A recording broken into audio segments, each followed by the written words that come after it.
Coronary arteries are blood vessels that take blood and oxygen to the heart muscle itself. If the blockages are very extensive, involve a lot of areas in the circulation, people may get chest discomfort, chest pains, shortness of breath. My name is Dr. Murat Tuzcu.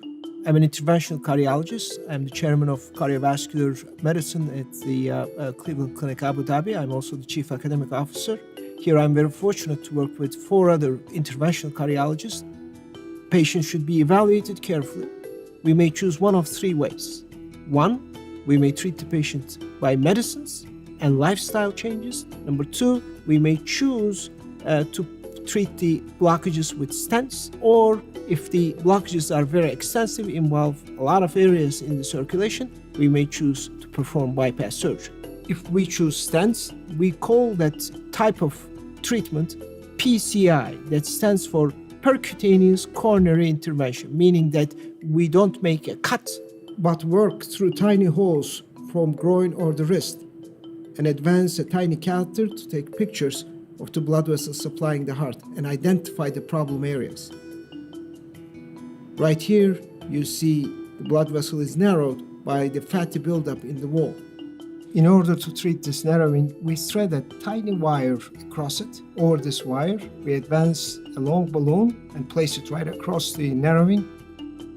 Inflate the balloon that expands the artery. We take the balloon out and we advance a stent mounted on a balloon into the opening right across the obstruction. Inflate the balloon, expand the stent, then we deflate the balloon, take the balloon and the wire out. Now we are left with an expanded, opened narrowing.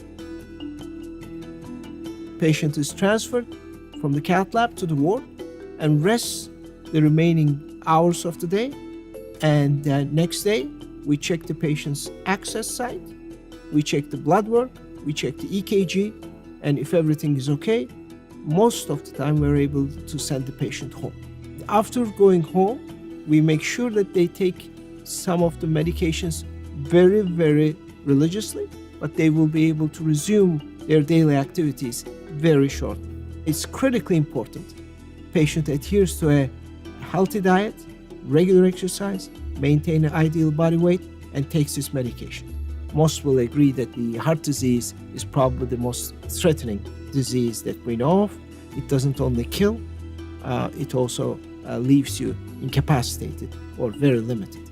That's why I think that the early detection and treatment of heart disease is critically important. We don't want people to have heart attacks. We don't want people to have sudden death. So if they have any symptoms, they should seek medical attention